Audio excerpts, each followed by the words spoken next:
안녕하세요. 사연에 빠지다의 DJ 민영입니다. 오늘 사연자님은 사람이 겉으로만 봐서는 그 새까만 속을 절대 알 수 없다는 사실을 뼈저리게 느꼈다는데요. 과연 어떤 사연인지 들어보겠습니다. 오늘도 두 가지 사연 준비되어 있으니 끝까지 함께 해주시고요. 그럼 오늘의 사연 바로 시작할게요. 구독과 좋아요 잊지 말고 꾹 눌러주세요. 안녕하세요. 저는 이제 막 50대 줄에 들어선 가정주부입니다.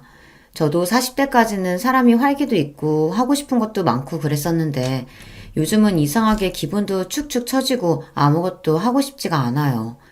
이런 이야기를 남편과 아이들에게 했더니 다들 하나같이 한다는 말이 갱년기인 것 같다고 하더라고요. 물론 저도 압니다. 제가 갱년기가 오기는 했죠.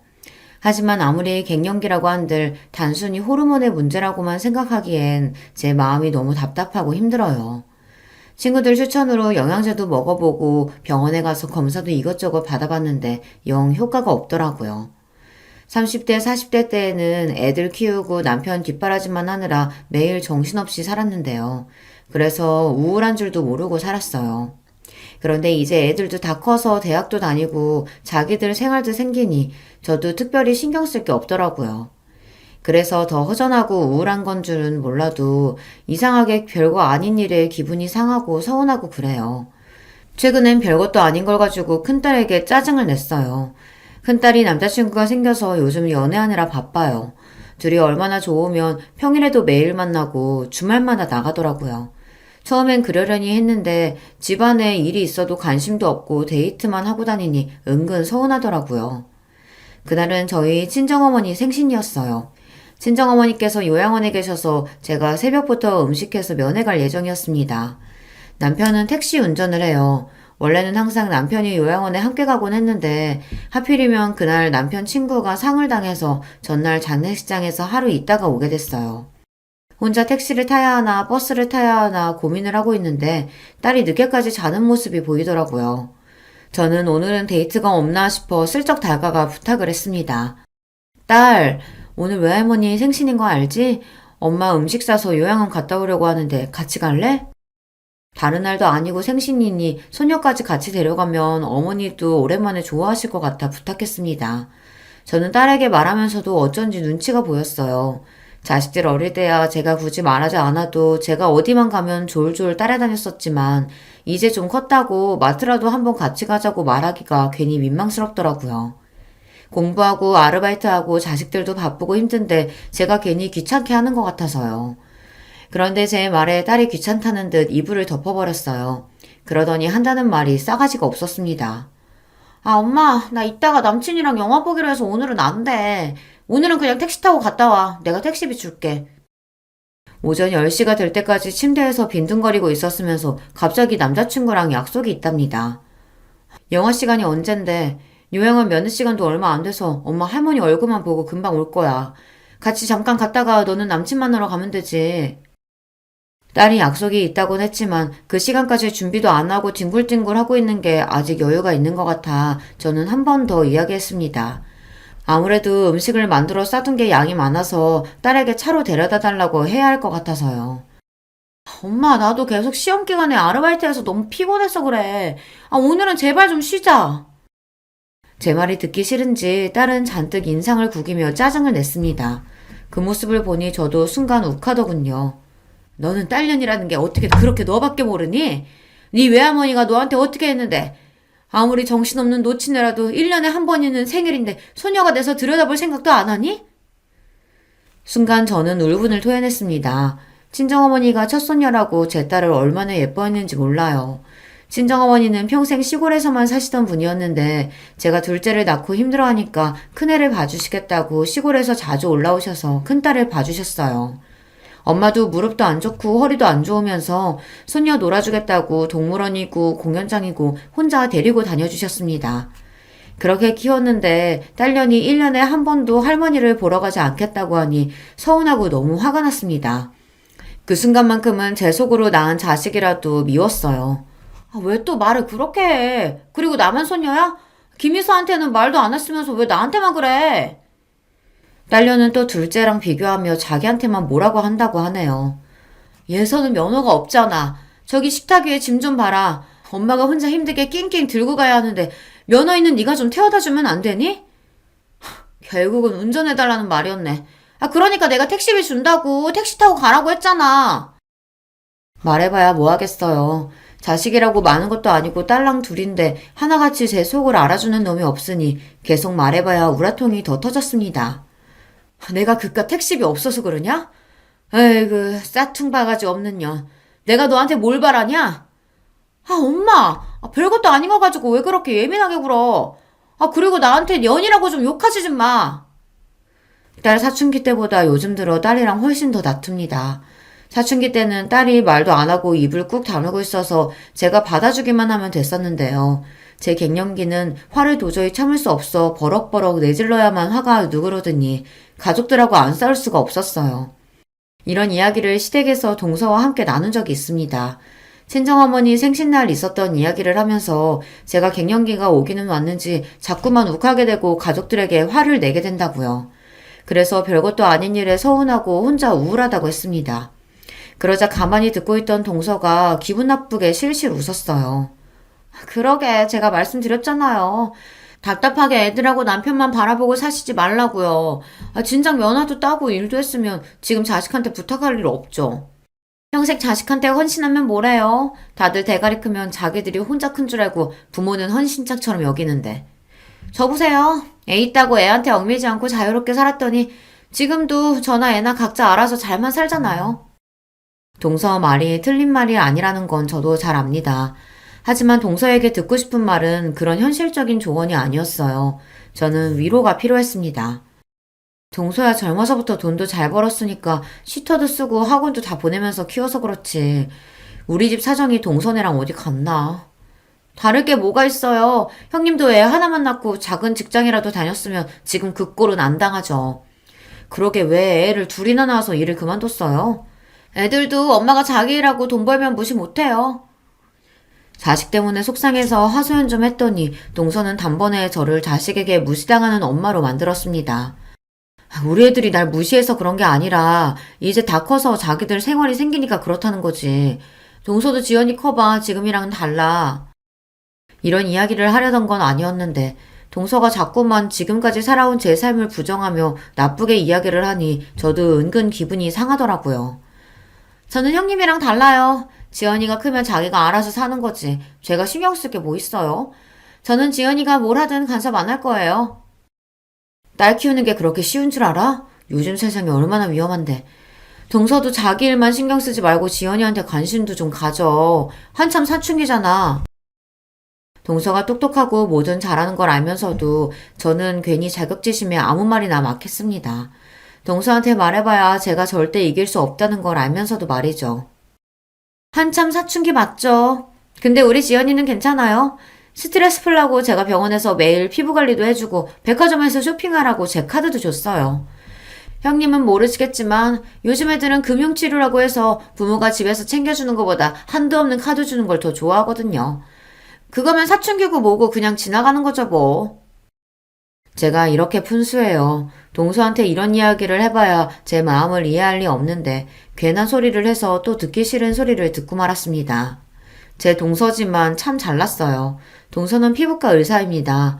동서는 저랑 나이가 비슷한데도 결혼하고 5년이 지나서야 애를 낳아 아직 애가 중학생이에요.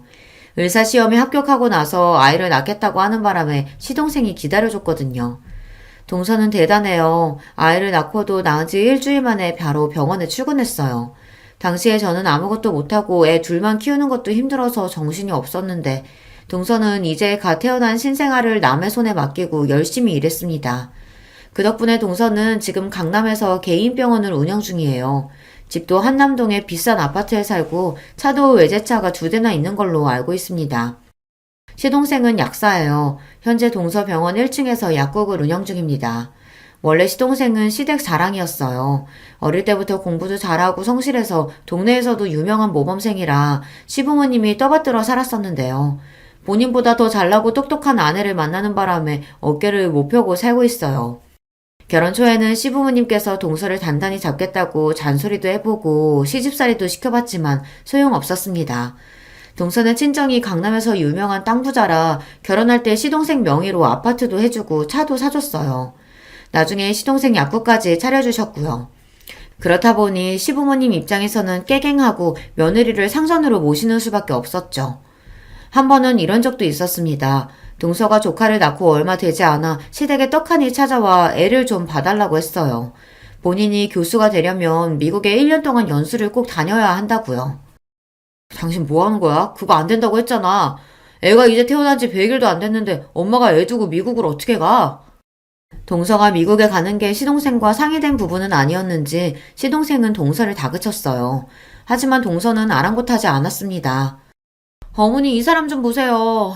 본인은 여기저기 학회며 출장이며 다 다니면서 저는 미국에 공부 좀 하러 간다는데 애로 발목 잡으면서 못 가게 해요.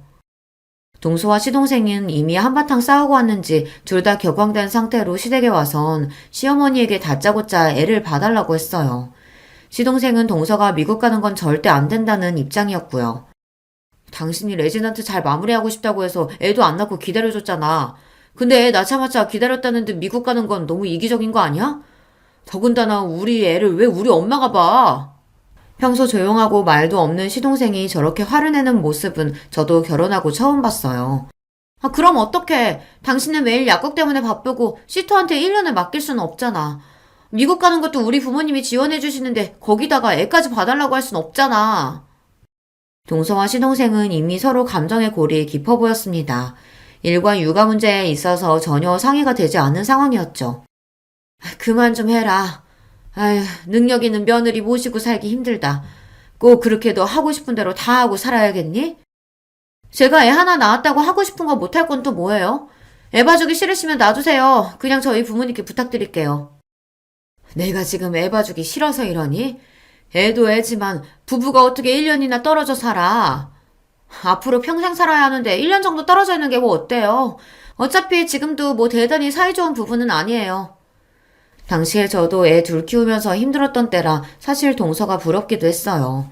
시부모님이나 남편에게 좋은 소리 못 들을 걸 알면서도 당당하게 본인이 원하는 바를 주장하는 게 멋져 보였거든요. 결국 시어머니께서 조카를 1년 동안 키워주시기로 하셨습니다. 동서는 그런 사람이에요. 본인이 원하는 게 있으면 무슨 수를 써서라도 꼭 해내고 마는 사람이었죠. 동서는 미국 연수를 끝내고 돌아와서 교수가 되자마자 병원을 나와 개업을 했어요. 그때도 시동생과 시부모님은 의아해했습니다. 애까지 어머니에게 맡기고 공부하겠다고 가더니만 결국은 와서 교수로 생활할 것도 아니고 바로 개업을 했으니까요. 교수님은 슬슬 놀면서 일할 줄 알았는데 이건 뭐 매일 수술에 학회에 수업까지 하루가 24시간이라도 모자라는 거 있죠? 너무 힘들다고 했더니만 아버지가 그냥 나와서 개업하라고 하더라고요. 어차피 가지고 있는 아버지 건물 놀리기 아깝다고. 그 김에 지연이 아빠 약국도 개업해주기로 하셨어요. 어머, 정말? 우리 아들 약국을 차려주신다고? 어머, 너무 감사하다. 잘됐다, 아들. 그때까지는 시동생이 남의 약국에서 월급쟁이로 일하고 있었는데 능력 있는 처가 덕분에 약국을 차리게 된 거죠. 동서가 미국에 가 있는 사이 시어머니는 매일같이 조카를 보면서 애 버리고 간 못된 년이라고 동서 욕을 하시더니만 약국 이야기에 웃음이 떠나질 않으셨어요. 어머니께서 1년이나 우리 지연이 봐주셨는데 당연히 그 정도는 해드려야죠. 나중에 약국이랑 병원 개원하면 자주 놀러오세요. 동서를 보면서 한 번 더 크게 느낀 게 돈이 참 좋은 거라는 겁니다. 동서처럼 머리도 좋고 능력도 있는 사람이 경제적으로도 여유가 있으니 어디서든 기죽을 일이 없더라고요.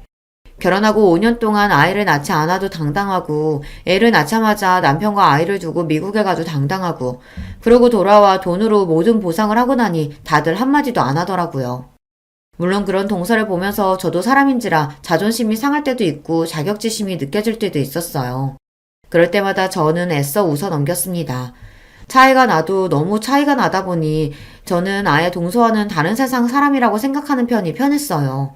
그런데 저도 나이가 들고 갱년기라 예민해서인지 몇 년 전부터 동서의 행동이 거슬리기 시작했어요. 최근 저희 친정어머니께서 돌아가셨습니다. 부모님의 죽음이라는 게 누구에게나 충격적이지만 저는 특히나 어머니께서 오랫동안 요양원에서 생활하시다 돌아가신 거라 더 마음이 안 좋고 죄송했어요. 자식으로서 항상 받기만 하고 해드린 게 너무 없다는 마음이 들어서요. 그러다 보니 장례식만큼은 어머니께서 원하시는 대로 해드리고 싶었습니다. 어머니는 요양원에 가시기 전까지 50년을 넘게 살았던 고향에 묻히고 싶어 하셨어요. 거기에 친정아버지 묘도 있거든요. 어머니는 치매기가 있어서 정신이 오락가락 하시던 와중에도 항상 죽으면 고향 땅 아버지 옆에 있고 싶다고 하셨습니다. 저는 그 소원을 들어드리기 위해 장례식도 어머니의 고향에서 진행하고 장지도 아버지 옆자리로 결정했어요. 안 그래도 마음이 좋지 않은 와중에 제 앞에서 동서가 실수를 했습니다. 지금도 그때만 생각하면 성질이 나서 자다가도 벌떡벌떡 일어나요. 동서가 한 짓이 너무 괘씸해서요. 장례식은 자식이 서울에 살면 서울에서 하는 거 아니에요? 아니 무슨 조무객도 별로 없으시면서 굳이 장례식을 먼 목포까지 와서 해요. 아 바빠 죽겠는데 환자들 일정 변경하느라 죽는 줄 알았잖아요. 당신은 무슨 그런 소리를 해? 왜? 내 말이 맞잖아. 아 다들 바쁜 사람들인데 무슨 장례식을 목포에서 해? 동서는 오자마자 저에게 위로의 말 한마디 없이 자기 하소연만 하기 바빴습니다. 저는 더 말할 힘도 없어서 대충 고생했다고 했어요. 바쁘면 안 와도 되는데 멀리까지 오느라 고생했어요. 서방님, 동서 와줘서 고마워요. 얼른 식사부터 해요. 마음 같아서는 너 같은 거 안 와도 된다고 소리치고 싶었지만 어쩌겠어요. 저런 것도 가족인걸요. 저는 애써 고생했다고 어깨를 다독이며 육개장이라도 한술 뜨라고 자리를 안내했습니다. 그런데 그때 동서가 미간을 확 구기더니 갑자기 코를 잡았어요. 아니요, 저 안 먹어요. 이거 무슨 냄새야? 뭔지 몰라도 냄새가 너무 지독해서 여기 앉아서는 먹고 싶지 않아요. 여보, 그만 좀 해. 형수님도 마음 안 좋으시고 정신 없으실 텐데 왜 그렇게 호들갑을 떨어? 저희 고향에서는 장례식이든 결혼식이든 집안에 손님들을 부르면 항상 홍어를 내놔요. 그러다 보니 장례식장에 홍어전 냄새가 좀 났나 봐요. 그걸 가지고 동서가 학을 떼며 난리를 치더군요. 내가 바빠 죽겠는데 여기까지 와서 이런 냄새 나는 데서 밥까지 먹어야겠어? 형님, 저 도저히 안 되겠어요. 저 그냥 나가서 따로 밥 먹고 올게요. 동서는 아예 잠시도 못 있겠다고 인상을 구기더니만 정말로 나가서 식사를 했어요. 시동생은 저 사람이 워낙 유난하다고 죄송하다고 사과했지만 저는 이미 마음이 상했습니다. 아무리 사람이 개념이 없고 상식이 없어도 그렇지 어떻게 남의 장례식장에 와서 저런 소리를 대놓고 할 수 있을까 싶더라고요. 그때부터였어요. 동서와는 웬만하면 상종하지 말아야겠다 싶었던 게 말이죠. 그런데 제 마음과는 달리 문제가 좀 생겼습니다. 동서 앞에서 제 자존심이 산산이 부서지는 사건이 있었어요. 어머니가 돌아가시고 나서 제 마음이 자꾸만 헛헛하고 갱년기로 예민해지는 게 스스로 너무 싫어서 아르바이트를 시작했어요. 아는 사람이 하는 반찬 가게에서 오전에 일을 도와줬습니다. 생각보다 일이 재밌더라고요. 지난 20년 동안 가족들을 위해 음식은 많이 해봤지만 내가 만든 음식을 사람들이 돈을 주고 사 먹고 맛있다고 해주는 건 처음이니까요. 가게 사장님도 제가 오고 나서 매출이 늘었다고 하니 은근 기분이 좋았습니다. 그러던 중 아르바이트가 끝나고 집에 가는 길에 시댁에 잠깐 들렸어요. 반찬 가게에서 가져온 반찬을 시부모님께도 좀 나눠드리려고요. 그런데 때마침 시댁 주차장에서 동서가 나오더군요. 시부모님이 김치 가져가라고 해서 잠깐 들렸다고요. 그러면서 제 손에 들린 쇼핑백은 뭐냐고 물었어요. 저는 어머니 장례식 때 이후로 동서랑은 말도 섞고 싶지 않아 내내 피해 다녔는데 이렇게 딱 마주치고 보니 저도 모르게 당황해서 대충 말을 얼버무렸어요. 시부모님 가져다 드릴 반찬이라고요. 암튼 형님은 가만 보면 어른들한테 참 잘해요. 저는 이렇게 얻어다 먹을 생각만 하지 직접 만들어서 가져드릴 생각은 안 해봤는데 역시 맏며느리감은 정해져 있나 봐요. 동서가 웬일로 제 칭찬을 다 하더군요. 순간 저 여우 같은 년이 웬일인가 싶었습니다. 집에서 만든 건 아니고 내가 얼마 전부터 아는 사장님 가게에서 일해서 남은 거 가지고 온 거야. 괜찮으면 동서도 좀 가져가던지. 동서랑 마주보고 이야기하는 게 괜히 불편해서 반찬 가게에서 일하고 있다고 이야기를 한 건데 순간 제 말에 동서가 눈이 동그래지더니 갑자기 제게 달려오더라고요. 그러더니 한다는 말이 놀라웠어요. 어머, 형님 잘 생각했어요. 아주버님이 혼자 돈 벌어 다니시길래 형님은 도대체 맨날 집에서 놀면서 뭐 하나 싶었는데. 그래요. 형편이 어려우면 사람이 일을 해야죠. 동서의 말에 저는 순간 놀라서 입이 다물어지지 않았습니다. 제 남편이 저도 모르게 돈을 구하러 다닌다네요. 동서, 그게 무슨 소리야? 애들 아빠가 돈을 구하러 다닌다니. 설마 우리 애들 아빠가 동서한테 돈 꺼갔어? 아주버님이 직접 나한테 꺼간 건 아니고 우리 지연 아빠한테 돈 좀 빌려달라고 하셨더라고요. 둘째 대학 등록금이 좀 부족하다고. 동서의 말에 저는 심장이 쿵 하고 떨어지는 것 같았습니다. 제가 얼마 전 남편에게 애들 등록금 이야기를 했을 때 남편은 알겠다고 문제 없다고 했거든요. 저는 그 말만 믿고 정말 그런 줄 알고 넋을 놓고 있었는데 남편 혼자 돈 걱정에 전전긍긍했을 걸 생각하니 가슴이 시큰하더군요. 에이, 근데 우리 지연 아빠 돈이 뭐 그 사람 돈인가요? 사실 다 제 돈이지. 많이 급하신 것 같아서 제가 그냥 드리라고 했어요. 뻔히 형님네 사정 아는데 꺼주긴 뭘 꺼줘요. 어차피 못 받을 돈.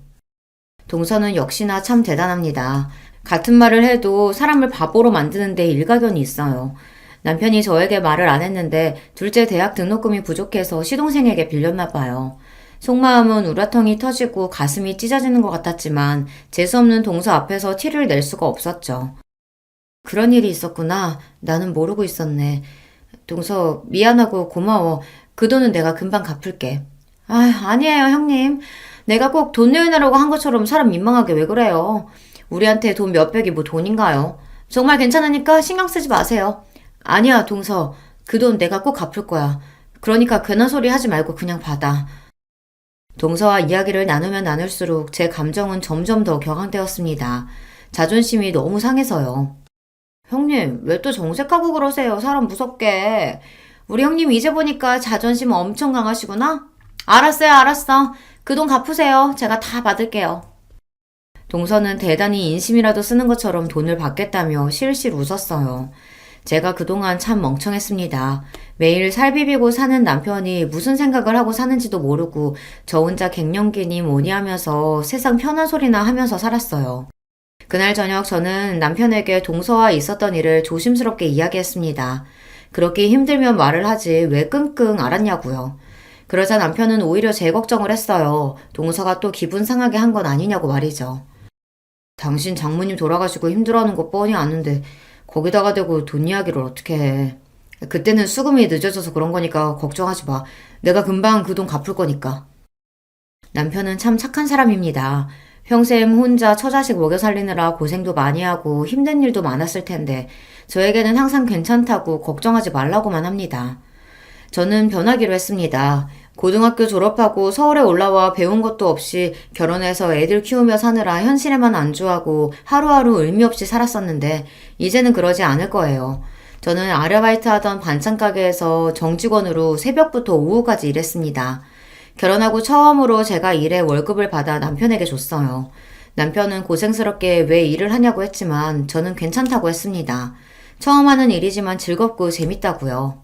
진심이었습니다. 대단한 일은 아니지만 제가 잘하는 일을 가지고 돈까지 버니 기분도 전보다 훨씬 나아지는 것 같고 딸들과도 마찰이 확실히 줄더라고요. 제일 좋은 건 돈을 버니 마음의 여유가 생겼다는 겁니다. 그리고 약속대로 몇 달 뒤 시동생에게 빌린 돈은 제가 다 갚았어요. 시동생은 갚을 필요 없다고 했지만 그러면 제 마음이 너무 불편하니 꼭 받아달라고 했습니다.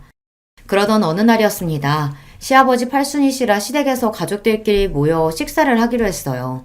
원래는 동서가 해외여행을 가자고 이야기했었는데 시아버지께서 최근 무릎이 안 좋아 수술하시는 바람에 여행은 안 가기로 하고 가까운 친인척만 모여 식사를 하기로 했습니다. 사실 저는 다행이다 싶었어요. 시아버지께서 아프신 건 안타깝지만 다 같이 해외여행을 가는 건 솔직히 부담됐거든요. 요즘 누가 촌스럽게 집에서 잔치해요. 그냥 해외여행 가요, 어머님. 어머님, 아버님 연세도 있으신데 언제 또 다 같이 여행을 가보겠어요? 이 많은 식구가 한 번에 여행 가려고 하면 비용이 만만치 않을 텐데 해외는 좀 부담스럽고 국내로 한번 알아볼까? 요즘 우리나라도 물가 많이 올라서 국내에서 여행하나 해외로 가나 크게 다르지 않아요. 형님네랑 우리랑 반반씩 내면 되는데 그 정도는 갈 수 있죠. 순간 저는 머리가 복잡했습니다. 시부모님의 우리 식구, 동선의 식구 다 하면 적어도 9명인데 그 식구가 해외에 간다고 하면 도대체 얼마나 들어갈까 계산도 안 됐죠. 제 머릿속이 정신없이 돌아가는 걸 여우 같은 동서가 눈치챘는지 피식 저를 비웃었습니다.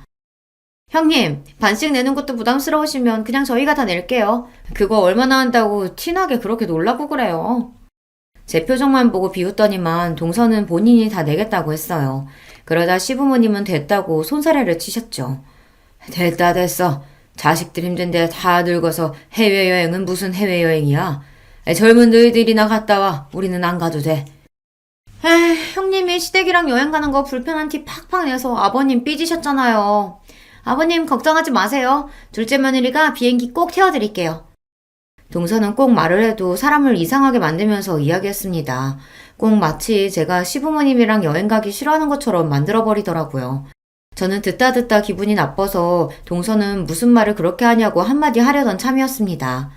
그런데 그때 마침 남편이 나서더군요. 아, 그걸 재수씨가 왜 나내요? 내가 장남인데 내도 우리가 내야죠. 우리가 무슨 돈이 있어서 온 식구 해외여행비를 다 낼 수 있겠어요. 남편은 돈도 없으면서 동서랑 시동생 앞에서 괜히 자존심이 상하니 오히려 더 큰 소리를 쳤습니다. 그 모습을 보는데 짜증이 나면서도 애써 꾹 참았어요. 시부모님도 있는 앞에서 괜히 이런저런 이야기를 더 했다가는 분위기가 더 이상해질 것 같아서요. 아니야, 형. 우리야 매번 해외에 자주 나가서 마일리지도 있고 따로 여행 적금 드는 것도 있어서 부담 없어. 우리가 낼게. 시동생 말에 남편이 한마디 더 하려는 걸 제가 슬쩍 허리를 쿡 찔렀습니다. 가만히 있으라고요. 저라고 이러고 싶었겠습니까? 저도 시아버지 팔순에 척척 돈 내고 싶어요. 남편 택시 운전해서 애들 대학도 간신히 보냈는데 저희가 모아놓은 돈이 어디 있겠어요. 그런 와중에 어찌됐든 해외여행은 못 가게 됐으니 은근 다행이다 싶었죠. 저희는 먹고 죽으래야 돈이 없으니 싫어도 동서한테 얹혀서 여행에 따라가야 할 판이었는데 괜히 가서 또 무슨 바보 취급을 당할까 걱정됐거든요. 시아버지께서 갑작스럽게 수술을 하시는 바람에 몸도 마음도 회복이 되질 않으셔서 이번 팔순은 더 신경이 쓰였습니다. 시아버지도 연세가 들기는 드셨는지 그 강하셨던 분이 이제 죽을 때가 된 것 같다고 자꾸만 죽는 소리를 하시더라고요. 제가 동서처럼 대학도 못 나오고 능력이 있는 것도 아니지만 딱 한 가지 동서보다 잘하는 게 있어요. 바로 음식입니다. 어머니에게 손맛을 물려받아 음식은 제법 해요. 시부모님도 제가 한 음식이라면 입맛에 맞으신다고 밥풀도 하나 남기지 않으시고 드세요. 그래서 이번 팔순엔 제 실력을 마음껏 뽐내보기로 했습니다. 해외여행도 가지 못했으니 동서는 분명 두둑한 봉투를 준비할 거예요. 거기에 밀리지 않으려면 평소보다 훨씬 더 막강한 음식들로 준비를 해야겠다 싶었습니다. 이런 생각을 한다는 게 제가 생각해도 유치하긴 해요. 하지만 저처럼 살아보신 분들은 아실 겁니다. 집안의 며느리라고는 저랑 동서 둘뿐인데 여러 면에서 차이가 나다 보니 알게 모르게 시부모님께 비교당하기도 하고 안 그러려고 해도 혼자 자격지심에 쪼그라들기도 해요. 제가 할 수 있는 건 고작 몸으로 때우는 것뿐이지만 그거라도 잘하고 싶었습니다. 저는 시아버지 팔순 일주일 전부터 장을 보고 메뉴를 준비했어요.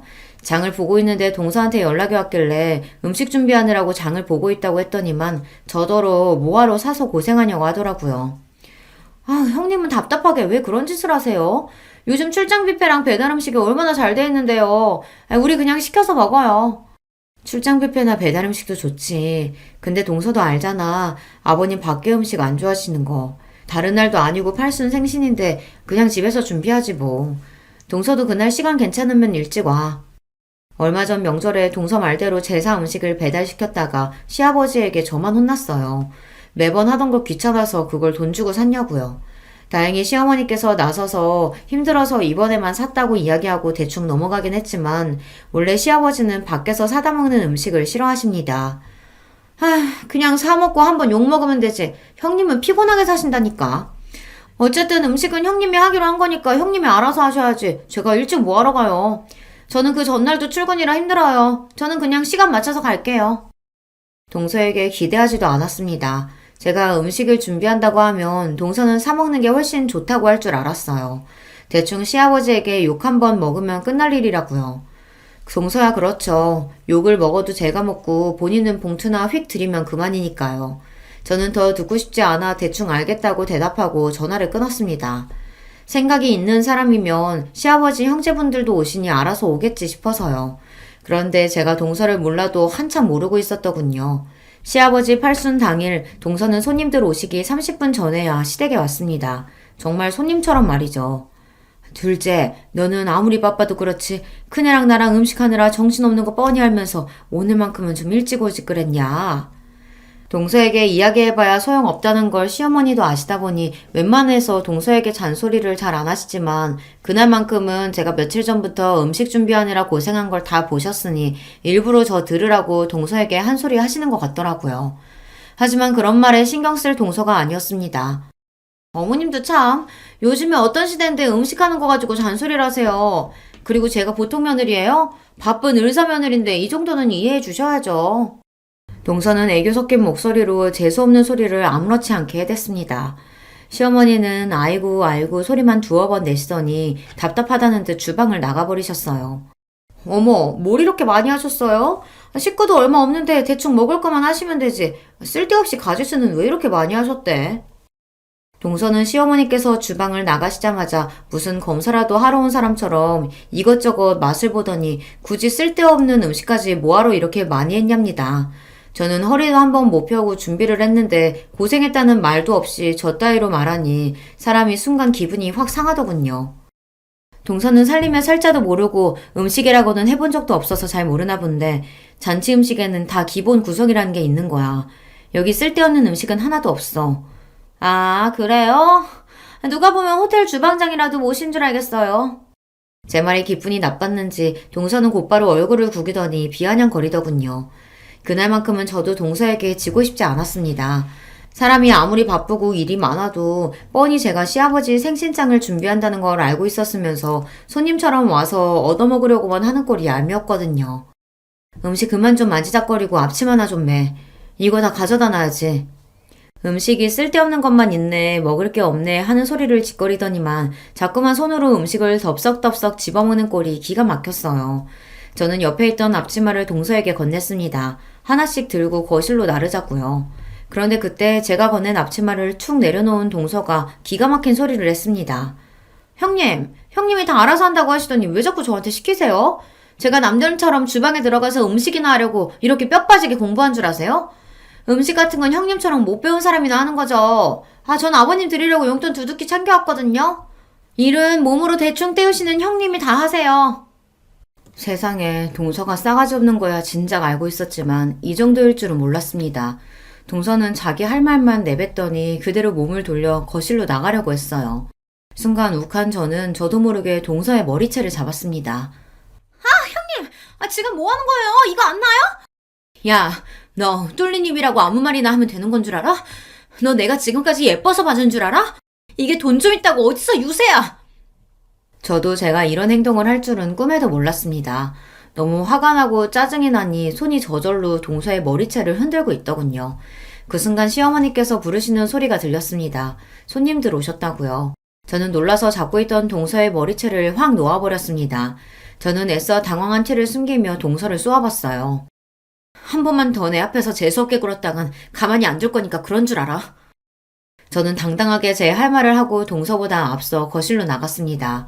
그때까지도 혹시나 동서가 뒤에서 달려들기라도 할까봐 겁이 나서 심장이 쿵쿵 크게 뛰었어요. 하지만 이미 벌어진 일이었습니다.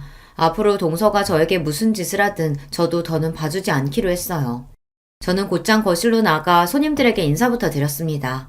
그때 뒤에서 급하게 뛰어오던 동서의 인기척이 저에게도 들렸지만 애써 모른 척 했습니다. 저는 거실에 식사 준비를 하면서도 연신 동서를 흘깃거렸어요. 제가 머리채까지 잡았으니 절대 가만히 있을 동서가 아닌데 가만히 있는 게 이상해서요. 물론 동서도 생각이 있다면 어른들 있는 앞에서 행패를 부리지는 않겠지만 내내 불안했습니다. 그런데 역시나 그냥 넘어갈 동서가 아니었죠. 갑자기 제가 만든 갈비찜을 먹더니 욱하는 소리를 냈어요. 그러더니 한다는 말이 가관이었죠. 형님, 이게 뭐예요? 이거 파리 아니에요? 음식을 어떻게 했으면 파리가 들어간지도 모르고 먹으라고 내놔요. 뭐? 그게 무슨 소리야? 갑자기 파리라니. 순간 거실에 있던 시부모님과 손님들은 일제히 동서 손에 들린 파리를 쳐다봤어요. 그런데 동서 말이 사실이었습니다. 제가 만든 갈비집에서 새까만 파리가 나왔어요. 저는 놀라서 그럴 리 없다고 음식을 확인했습니다. 그때였어요. 동서는 다른 접시에 있던 잡채도 한 입 먹어보더니 욱소리를 내며 뱉었습니다. 어머, 이건 또 뭐야? 형님, 잡채 간 보신 거 맞아요? 간장을 얼마나 부었는지 짜서 도저히 못 먹겠네. 아버님, 어머님, 잡채 드시지 마세요. 이걸 도대체 어떻게 먹으라는 거야? 동서는 갈비찜에 이어 잡채까지 들먹이며 꼬투리를 잡았습니다. 저는 그제야 정신이 들었습니다. 동서 인연이 제가 지 머리채를 좀 잡았다고 작정하고 제 음식을 모함하는 것 같더라고요. 동서 무슨 소리야. 내가 다른 거 몰라도 잡채간은 몇 번을 봤는데 짜긴 뭐가 짜다고 그래. 짜니까 짜다는 거지. 제가 뭐 없는 소리라도 지어내는 줄 알아요? 이상하면 형님이 먹어봐요. 그럴 리 없었습니다. 갈비찜에 파리가 들어간 건 음식의 뚜껑을 열어놔서 그럴 수도 있겠다 싶지만 잡채가 먹지 못할 정도로 간이 안 맞을 리 없어요. 제가 다른 건 몰라도 잡채 하나는 자신 있거든요. 그런데 그때 금방 잡채를 드신 시어머니께서 조심스럽게 이야기를 하셨습니다. 어머, 큰애야. 잡채가 너무 짜기는 하다. 네가 이것저것 음식한다고 바쁘더니만 실수로 간장을 더 넣었나 봐. 아무래도 믿을 수 없어 저는 제 젓가락으로 잡채를 먹었습니다. 그런데 동서 말이 맞았어요. 잡채가 짜도 너무 짜더라고요. 말도 안 돼. 그럴 리가 없는데. 형님이 음식하느라 힘들어서 실수했나봐요. 아무리 그래도 이건 심해도 너무 심하다. 입도 못 대겠어요. 아버님, 우리 대충 배 채운 것 같은데 그냥 나가서 2차 할까요? 제가 분위기 좋은 막걸리 집으로 안내할게요. 저는 이 상황이 믿기지 않아 순간 말문이 턱하고 막힌 채 멍하니 있었습니다. 재수씨, 아무리 그래도 준비한 음식이 이렇게 많이 남았는데 갑자기 어딜 가요? 아주버님도 음식 드셔보셨으면 아실 거 아니에요. 아버님 팔순이신데 이만 손님들까지 초대했으면 맛있는 걸로 대접해야죠. 아버님, 어머님, 그냥 우리 나가요. 막걸리 먹고 노래방도 가서 놀고 오자고요. 순간 분위기가 이상해지자 시부모님들도 손님들도 제 눈치를 살피셨어요. 저는 이대로 가만히 있으면 안 될 것 같아 정신을 차리고 자리에서 벌떡 일어났습니다. 괜찮아요, 어머님, 아버님. 동서랑 2차 신나게 다녀오세요. 뒷정리는 제가 하고 있을게요. 저도 바보가 아닙니다. 동서가 시부모님을 모시고 나가겠다고 한 순간 분명 이건 동서가 저에게 복수하려고 술을 쓴 거라고 직감했어요. 하지만 시아버지 생신인데 제가 분위기를 망칠 수는 없었죠. 저는 시부모님과 손님들에게 여기는 걱정하지 말고 나가서 신나게 놀다 오시라고 했어요. 시어머니는 끝까지 혼자 이 많은 걸 어떻게 정리하냐고 그냥 두고 같이 나가자고 하셨지만 저는 마음이 내키지 않았습니다. 이대로 동서와 나갔다가는 노래방이 아니라 공터에 나가 한바탕 치고받고 싸워야 할 것 같아서요. 동서와 가족들이 나가자마자 저는 눈물이 왈칵 쏟아지고 말았습니다. 울지 않으려고 안간힘을 쓰며 노력했지만 소용없었어요. 오늘만은 어떻게든 동서를 이기고 싶었는데 결국은 또 동서에게 놀아나고 말았습니다. 여보, 왜 울어? 괜찮아? 저는 괜찮다고 동서와 시동생과 함께 막걸리를 먹고 오라고 보냈는데 남편은 아무래도 제가 신경 쓰였는지 다시 돌아왔어요. 그러다 제가 혼자 바닥에 주저앉아 아이처럼 엉엉 소리를 내며 울고 있는 모습을 보고만 거죠. 울고 있는 제 모습을 보고 놀란 남편이 저를 향해 달려오자 저는 그 모습이 고마워서 또 눈물이 터지고 말았습니다. 여보, 내가 만든 갈비찜에 파리가 들어갔을 리가 없어. 그리고 당신도 알잖아. 내가 만든 잡채가 얼마나 맛있는지. 내가 지금까지 살면서 잡채를 100번도 넘게 만들었는데 거기다가 실수로 간장을 부었을 리 없다고. 이건 분명 동서가 나 엿먹이려고 일부러 그런 거야. 여보, 그게 무슨 말이야? 재수씨가 왜 당신을 일부러 엿먹이려고 했겠어? 눈물을 펑펑 쏟으며 웅얼거리는 제 말에 남편은 무슨 소리냐고 자세하게 이야기해보라고 했습니다. 남편의 다정함에 기대해 저는 오늘 주방에서 있었던 일을 그대로 다 말했어요. 동서가 늦게 와서는 내 음식 가지고 듣기 싫은 소리를 하길래 하도 열받아서 머리채를 잡았다고요. 그랬더니 동서가 화가 나서 일부러 내 음식에 장난질하고 시부모님 모시고 나간 것 같아. 평소 동서가 하는 짓을 봤을 땐 분명해. 제 이야기를 들은 남편은 눈이 휘둥그레졌습니다. 평소 누구에게도 싫은 소리 한마디 못하는 제가 흥분해서 동서의 머리채까지 잡았다는 말에 남편도 많이 놀라나 보더라고요. 그러더니 남편이 한다는 말이 놀라웠습니다. 재수씨, 이 여자 이거 진짜 안 되겠네. 어디 감히 천사 같은 우리 와이프를 가지고 놀아. 여보, 걱정하지 마. 내가 재수씨, 아니 그 여자 코를 아주 납작하게 만들어줄게. 그때까지는 저도 남편이 무슨 소리를 하는 건가 싶었습니다. 저도 동서 때문에 화가 나긴 했지만 남편이 무슨 수로 동서의 코를 납작하게 해주겠다는 건가 싶어서 남편에게 물어봤습니다. 무슨 계획이 있는 거냐고요. 당신은 걱정하지 말고 딱 기다려. 내일이면 다 해결될 테니까. 남편답지 않게 단호하게 말하는 모습에 뭔가 믿는 구석이 있는 것 같긴 했지만 바로 다음날 남편은 생각지도 못한 폭탄 발언을 했습니다. 다음날 저녁 남편은 시댁으로 저와 동서를 모두 수집했어요.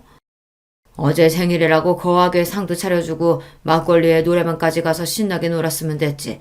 오늘은 또 무슨 일로 식구들을 다 불러 모았어? 아버님은 무슨 일이냐고 연신 물으셨습니다. 그러자 남편은 들고 있던 봉투에서 웬 사진들을 꺼내 바닥에 던지듯 뿌렸습니다. 그러더니 한다는 말이 충격적이었어요. 아버님, 어머님, 놀라지 말고 들으세요.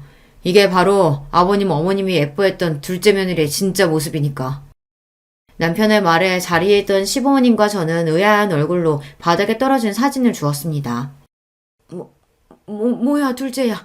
이게 다 뭐냐? 이 남자들은 누군데 너랑 이러고 있는 거야? 네? 무슨 말씀이세요, 어머님? 남자라뇨? 남편이 뿌린 사진 안에는 술에 잔뜩 취한 동서가 양쪽에 젊은 남자들을 끼고 웬 술집에서 나오는 사진이었어요. 그 사진을 확인한 시부모님은 곧장 동서를 쏘아보았고 동서는 놀라 사진을 구겼습니다. 그러더니 한다는 소리가 기가 막혔어요. 어머, 아주버님, 이게 다 뭐예요? 아주버님 혹시 스토커예요? 남의 사진을 이렇게 마음대로 찍으면 어떡해요? 모 눈에는 뭐만 보인다더니 스토커는 무슨. 아버지, 어머니, 그 사진 속 술집 보통 술집 아니에요. 돈만 주면 젊은 남자들이랑 술 먹고 노는 룸사롱이라고요. 그랬습니다. 알고 보니 얼마 전 남편이 손님을 태우고 강남에 갔다가 우연히 한 술집 앞에서 동서를 보았답니다. 남편은 동서 병원이 강남에 있으니 일이 끝나고 한잔 했나 보다 싶어 아는 체 하려고 했대요.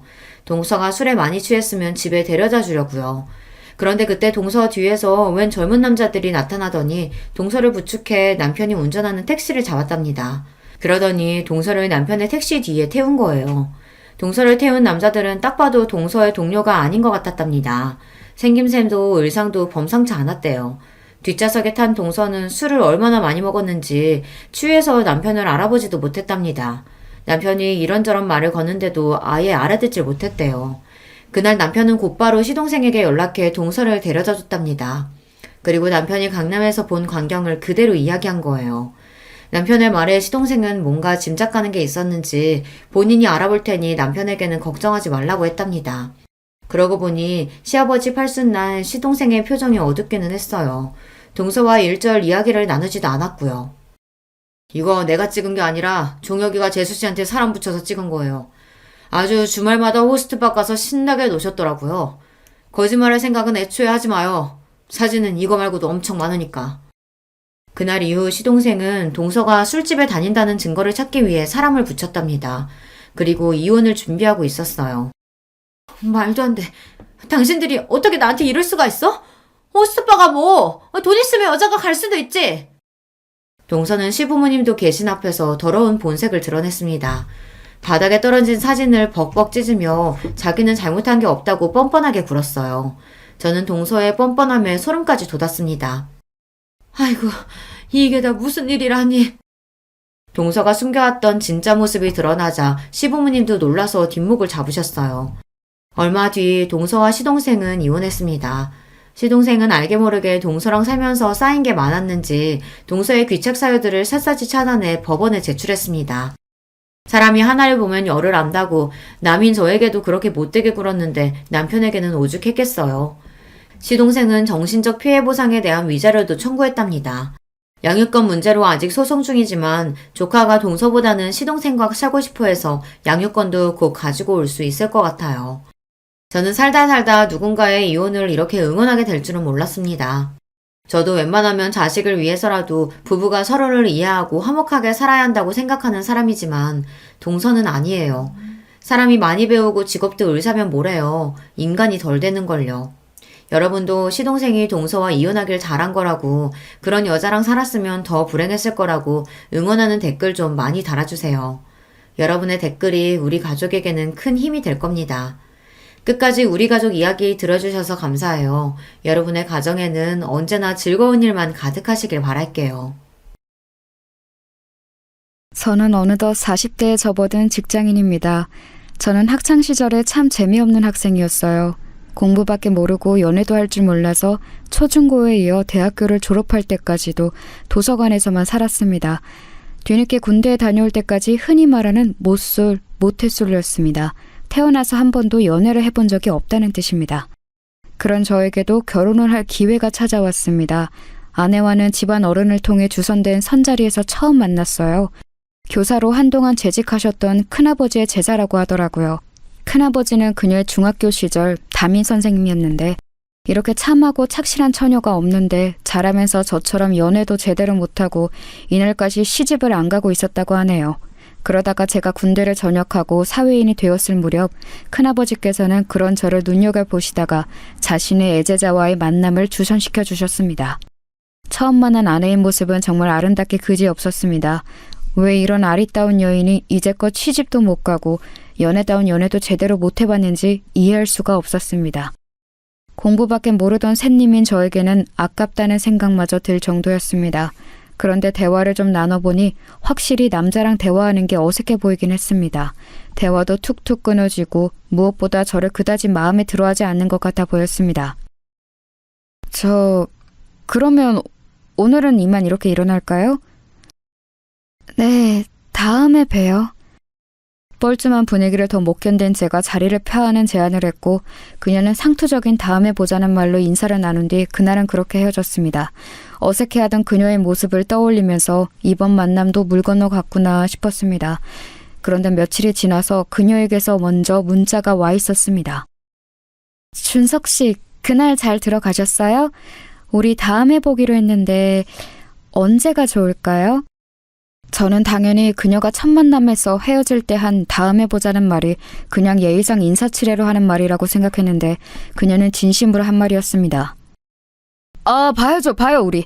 언제가 좋을까요? 저는 오늘도 괜찮은데. 네? 오늘이요? 좋아요. 그럼 오늘 봐요. 그녀는 잠시 망설이는 듯 하더니 이내 당일에 바로 보자는 제안을 수락했습니다. 그런데 그녀가 먼저 연락을 해온 것임에도 불구하고 그 자리는 어색하기 그지없었습니다. 참 지금 생각하면 제가 할 말은 아니지만은 그녀는 확실히 남자를 많이 못 만나본 티가 나는 사람이었습니다. 그때 당시에는 저는 마음에 안 들어 한다고만 생각이 들게 행동을 했으니까요. 그러다가도 지금처럼 이렇게 먼저 연락이 오기도 했다가 막상 만나면 어색해하고 헷갈리는 점이 한두 가지가 아니었습니다. 저도 연애 경험이 없다 보니 답답해 미칠 지경이었는데 어느 날은 더 참지 못하고 그녀에게 솔직하게 얘기했습니다. 미주씨, 혹시 제가 마음에 안 드는데 큰아버지 입장 생각해서 자꾸 나오시는 거면 안 그러셔도 돼요. 우리 그래도 알 거 다 아는 성인인데 서로 시간 낭비하지 말고 솔직하게 얘기합시다. 네? 아니, 저는 그게 아니라 마음에 안 든다고 한 적 없는데 준석 씨는 제가 마음에 안 드시나요? 네? 아니요. 그런 뜻이 아니고. 그러면 미조 씨는 제가 마음에 든다는 말씀이세요?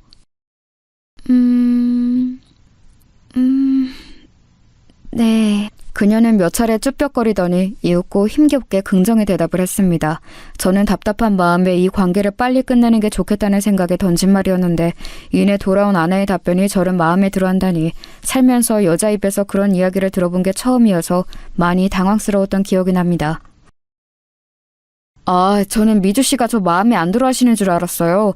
만나서도 말씀도 잘 안 하시고 문자도 단답으로만 대답하시고 그래서 그냥 스승님이신 큰아버지 입장 생각해서 어쩔 수 없이 몇 번 나와주신다고 생각했어요. 아니에요. 아무리 선생님 생각했더라도 그것만으로 이렇게 여러 번 나오지는 않죠. 제가 표현이 조금 서툴러요. 그 부분 조금만 이해해 주세요. 세상에 이렇게 어색하게 서로의 마음을 확인하는 커플이 또 있을까요?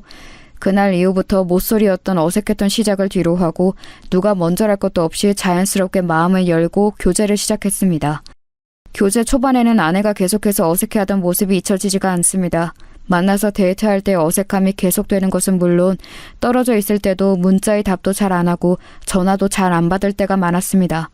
하루 종일 연락이 안 될 때면 불안하기도 했습니다. 서로의 마음을 확인했는데도 이렇게 계속 저를 어색해하고 불편해하는 모습이 계속되길래 저는 그녀를 진지하게 앉혀놓고 이야기했습니다. 미주야, 나는 아직도 미주 마음이 헷갈려. 분명히 내가 마음에 든다고도 했고 그래서 교제도 시작한 건데 남자친구인 나를 불편해하고 어색해하니까 진짜 나를 좋아하긴 하는 건지 계속 만나고 싶은 마음은 있는 건지 잘 모르겠어. 당연히 좋아하지. 아니, 그 이상일 거야. 근데 오빠, 나 사실 말 못한 얘기가 있어. 내가 이렇게 사람 대하는 거 어색해하고 심지어는 남자친구한테까지 이러는 거 다 이유가 있어. 괜찮으면 들어줄 수 있어. 그녀는 무언가 상기된 채로 어렵게 말을 꺼냈습니다. 응, 뭔데? 말해봐. 다 얘기해봐. 그게 사실 나는 어린 시절 안 좋은 기억을 가지고 있어. 왕따를 당했었는데 그게 내 인생의 발목을 잡는 커다란 사건이 되어버렸어. 그 기억 때문에 오랫동안 고통받으면서 살았고 그걸 극복하기 위해 정말 눈물나게 노력했어. 정신과의 도움도 오랫동안 받았고 오랫동안 이어오던 약물 치료도 지금이 되어서야 조금씩 끊고 있어. 내가 사람들 대하는데 어색해하고 특히 오빠를 대하는 데 있어서 더 그러는 거. 사실 사람에게 상처받았던 내 마음이 또 상처받지 않을까 두려워서 그러는 거야. 너무나 충격적인 이야기였습니다. 이렇게 천사 같은 여자가 그런 아픈 기억을 안고 있었다니요. 그녀는 점점 눈시울이 붉어지면서 계속 이야기를 이어나갔습니다. 사실 오빠도 너무너무 좋은데, 아니 사랑한다고 하는 말이 더 맞을 거야. 그런데 오빠를 사랑하면 더할 사랑할수록 오빠도 나한테 상처 줬던 사람들처럼 나를 떠나가 버릴까봐 무서워. 그러다 보면 선뜻 다가서지 못하겠어. 오빠가 나를 버린다고 생각하면 너무 슬퍼서 못 견딜 것 같거든. 그게 무슨 소리야, 미주야. 내가 널 왜 버려. 너처럼 세상에서 제일 예쁘고 착한 여자를. 그랬구나. 그런 줄도 모르고 난 계속해서 밀어내는 미주를 원망만 했어.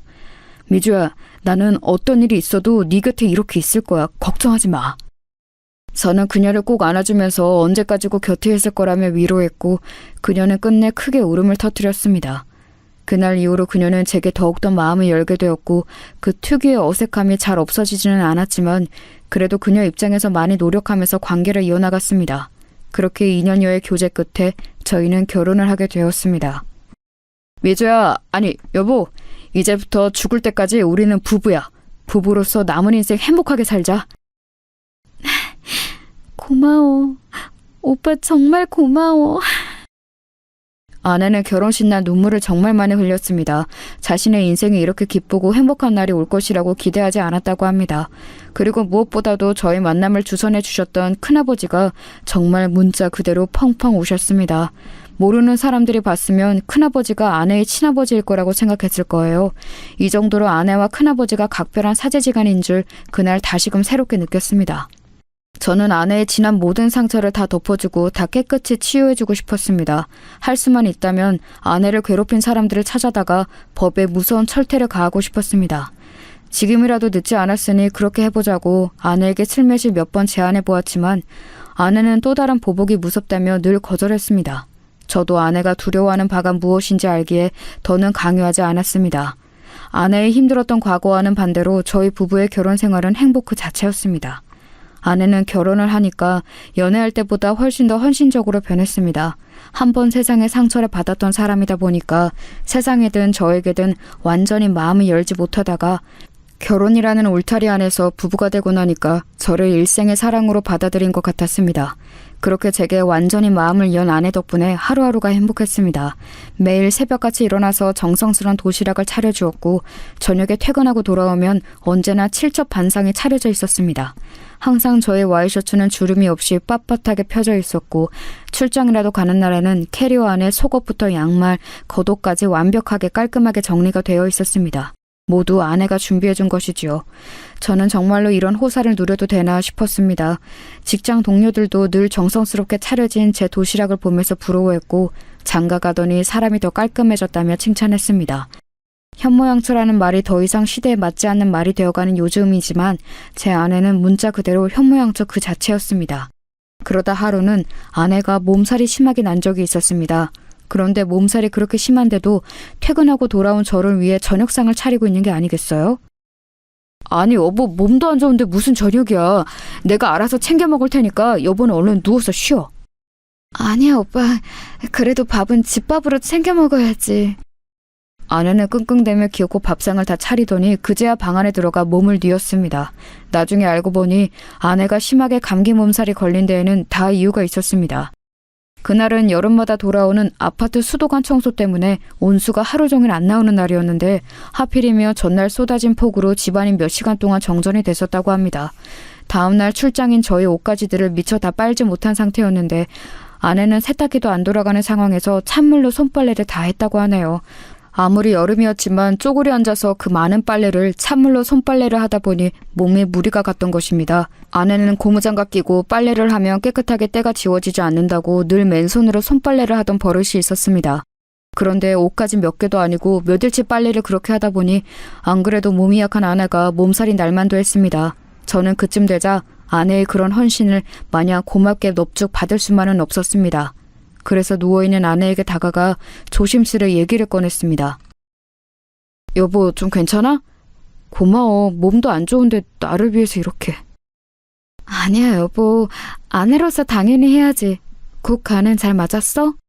그럼 여보가 하는 음식은 항상 맛있지. 그나저나 여보, 그동안 내가 회사 일이 바빠서 가사 일을 잘 못 도와줬는데 이제 집안일은 서로 분담해서 하자. 나 여보가 이렇게까지 몸에 병 나면서 나를 위해 헌신하는 거 너무 미안해서 못 견디겠어. 아니야, 여보. 여보는 밖에 나가서 돈 벌어오잖아.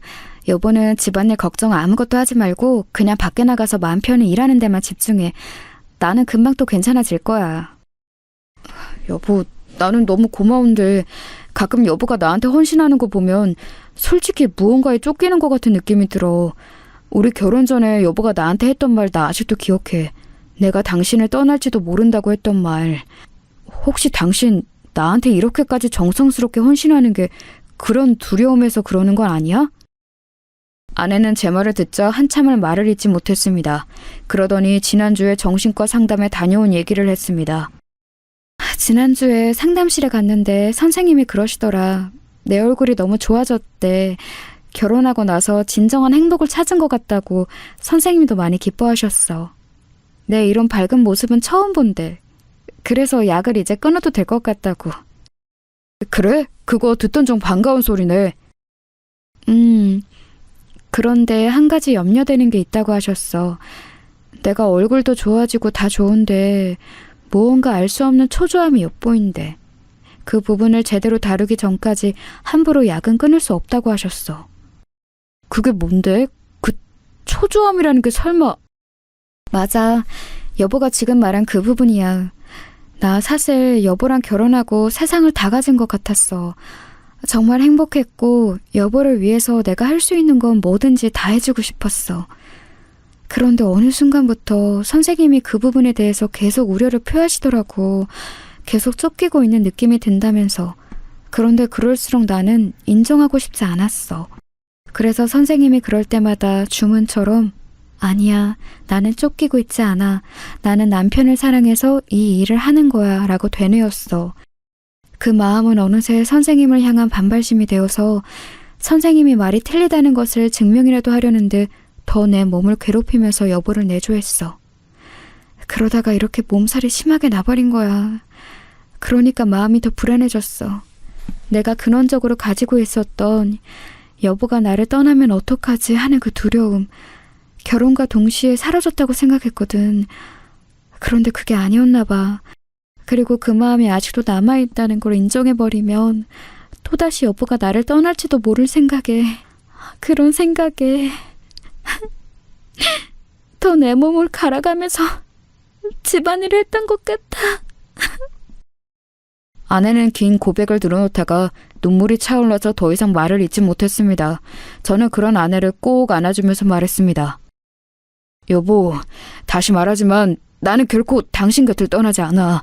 여보의 마음이 불안하면 매일매일 이 말을 해줄게. 하루에 1000번도 더 할 수 있어. 여보의 마음이 안정될 수만 있다면.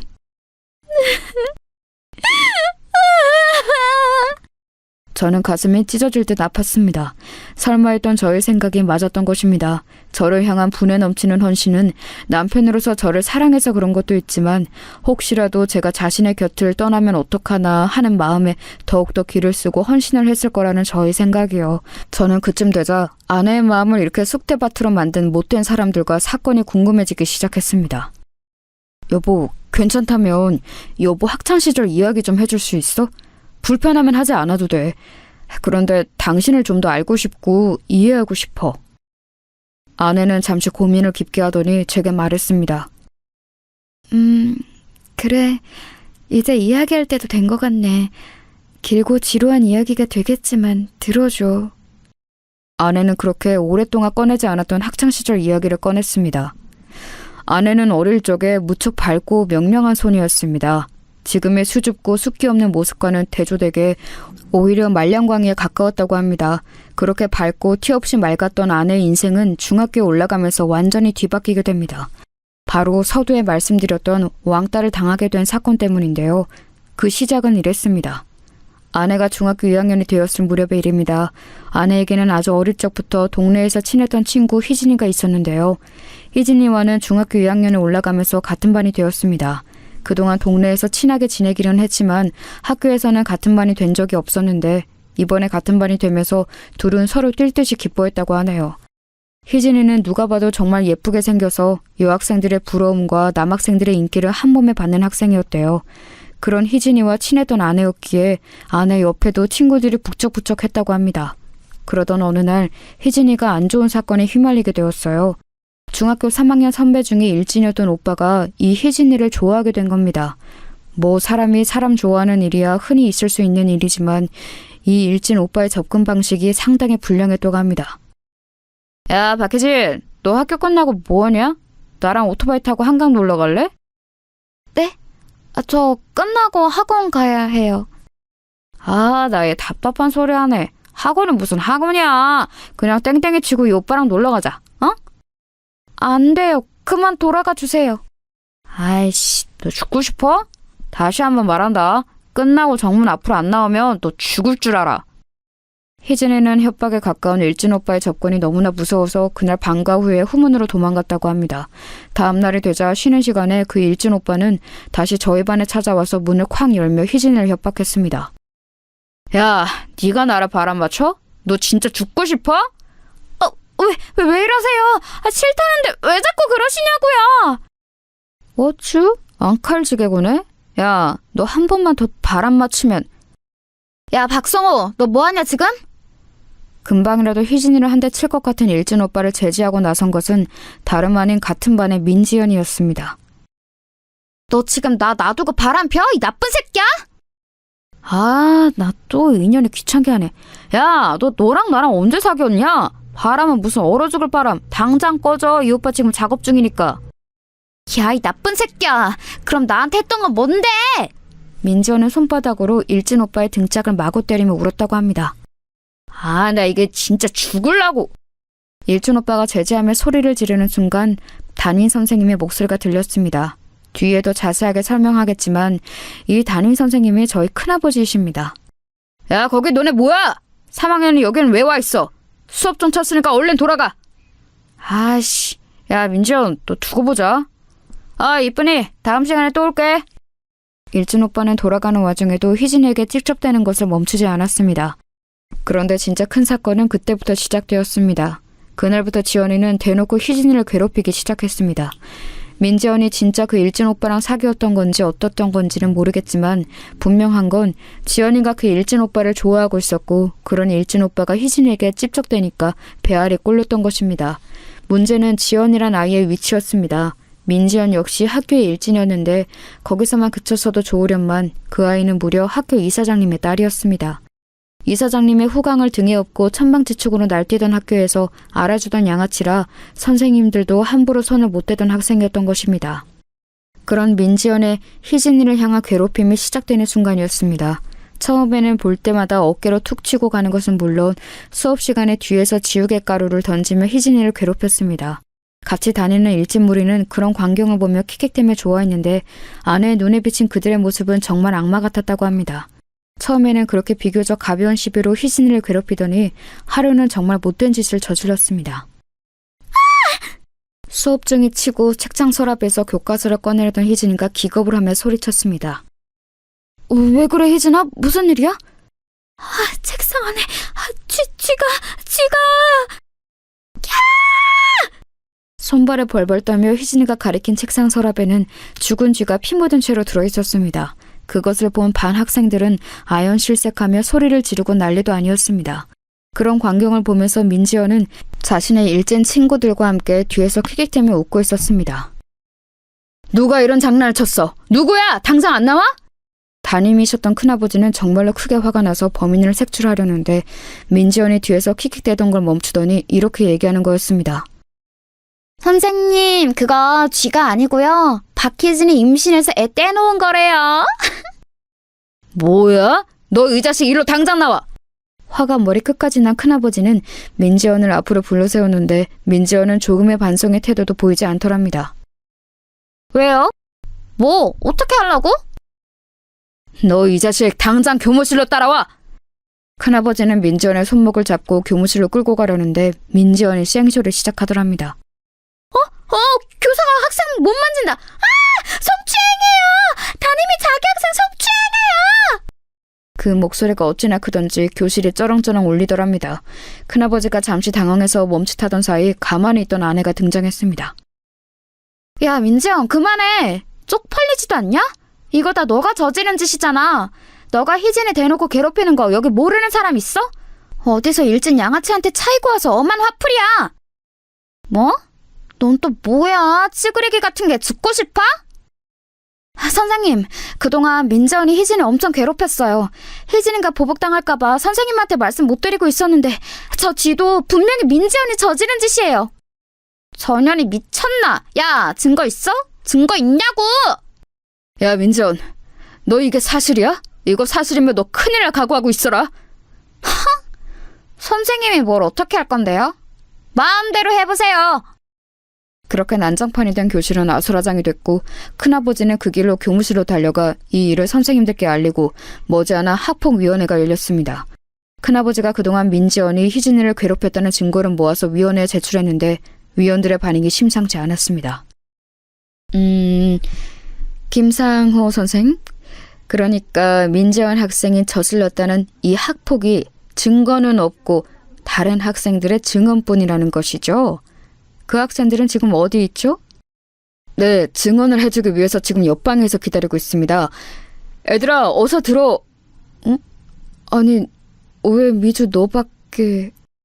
그랬습니다. 처음 충격적인 쥐사건을 마주한 같은 반 학생들은 놀라는 마음에 처음에 큰아버지의 움직임에 동조를 해주었으나 학교 이사장의 딸이자 일진이라는 막강한 파워를 가진 민지연이 무서워 학폭위원회 당일이 되자 모두 꼬리를 내뺀 것이었습니다. 결국 남은 건 희진이의 절친인 아내뿐이었지요. 한 명뿐인 건가요? 이러면 곤란한데... 그리고 죽은 쥐를 희진 학생의 책상에 지연 학생이 넣었다는 증거나 증인이 있나요?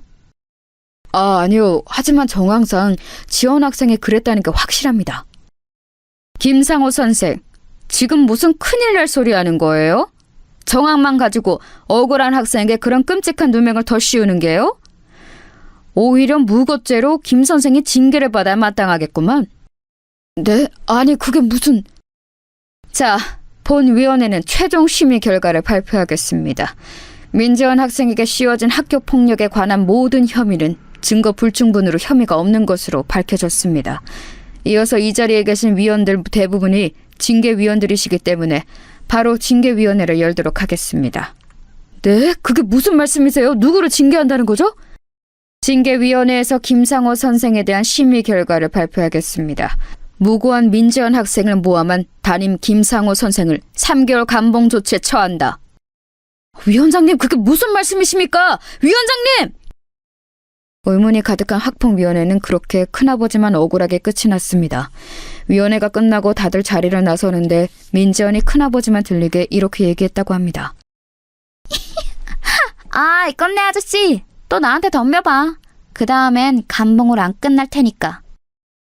큰아버지는 이를 뿌득뿌득 갈면서 민지연을 노려봤지만 그 자리에서 할 수 있는 것이 아무것도 없었습니다. 이 결과에 가장 큰 충격을 받은 것은 아마도 피해자인 희진이었을 겁니다. 희진이는 큰 충격을 받고 멀리 부산에 사는 큰 이모댁으로 전학을 갔습니다. 희진이가 받았을 충격이 서울과 부산의 거리감만큼 크게 전해지는 순간이었습니다. 아내는 희진이와 눈물의 마지막 이별을 해야 했습니다. 희진아, 미안해. 내 증언만으로는 사건이 밝혀지지 않았나 봐. 정말 미안해. 아니야, 미주야. 너는 할 만큼 했어. 도와줘서 고마워. 마음 같아선 너도 데리고 전학 가고 싶은데 그럴 수 없는 거지? 나는 엄마 아빠가 정말 어렵게 이 학교 입학시켜주었잖아. 그런 엄마 아빠 기대를 저버릴 수는 없어. 아쉽다, 미주야. 우리 꼭 계속 연락하자. 알았지? 그랬습니다. 아내도 이 썩은 학교에서 탈출하고 싶었지만 힘든 형편에 부모님이 어렵게 보내주신 사립학교라서 차마 그럴 수가 없는 상황이었던 것입니다. 문제는 그다음부터 진짜 커지게 되었습니다. 자신들을 괴롭히던 희진이가 전학을 가버리자 새로운 놀잇감이 필요했던 민지연 무리는 그 화살을 아내에게 쏘기 시작했다고 합니다. 아, 정혜용사. 친구 잃어버리고 혼자서 학교 다니니까 기분이 어때? 이제부터 너는 지옥을 맛보게 될 거야. 그 이후부터는 문자 그대로 아내에게 지옥이 펼쳐졌다고 합니다. 희진이가 당했던 죽은지 사건은 귀여운 정도에 불과했습니다. 민지연 무리는 할 수 있는 모든 방법을 동원해서 아내를 괴롭혔다고 합니다. 어느 날 학교에 등교했는데 책상이 온통 칼로 난도질 되어 있고 빨간 글씨로 온갖 저주의 말들이 써 있었습니다. 걸레 임미주 임신 4개월, 임미주 아빠 5명. 차마 입에 담기도 어려운 말들이 더 있는데 그것까지는 너무 망측해서 이 정도까지만 적습니다. 그런가 하면 이런 일도 있었습니다. 체육 시간이 되어 체육복을 갈아입었는데 운동장에 나가서 두 줄로 뛰고 있으니 갑자기 뒤에 학생이 놀라서 소리치더랍니다. 미주야, 너 바지! 어머나, 이게 뭐야? 아내의 체육복 바지가 날카로운 면도칼로 베어져 있어서 달리기를 하는 순간 벌어져서 속옷이 훤히 드러나게 되었던 것입니다. 처음 입을 때는 몰랐는데 달리면서 점점 벌어지도록 누가 선을 쏘놓았던 것입니다. 그게 누구겠어요? 당연히 저 악마 같은 민지연이었겠죠. 아내는 지금도 그 순간만 생각하면 창피해서 얼굴이 후끈 달아오른다고 했습니다. 어떤 날은 화장실에서 볼일을 보고 있으면 갑자기 위에서 물벼락이 쏟아지기도 했다고 합니다. 놀라서 밖으로 나가보면 낄낄거리며 도망가는 민지연의 무리의 뒷모습이 보였다고 했습니다.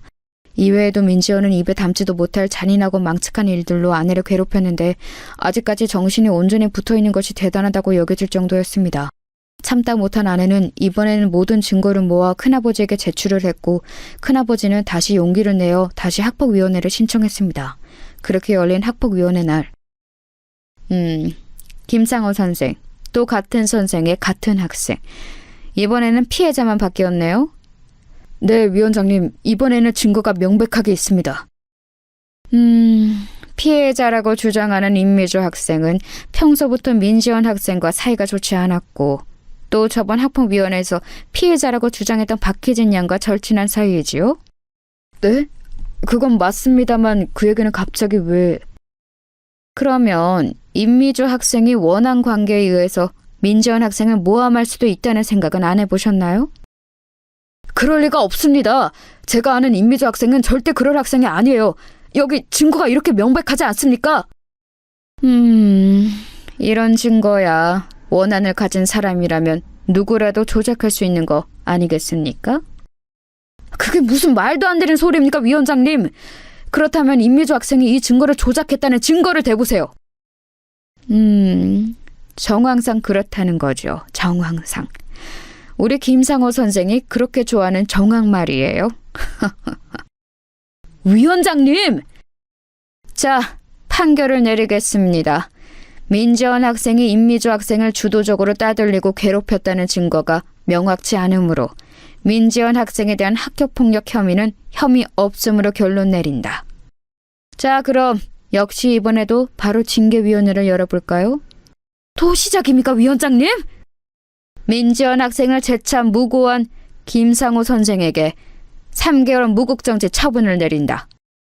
위원장님, 정말 너무한 것 아닙니까? 분노에 가득 찬 큰아버지의 외침 뒤로 악마 같은 민지연의 조롱만 다시 돌아올 뿐이었습니다.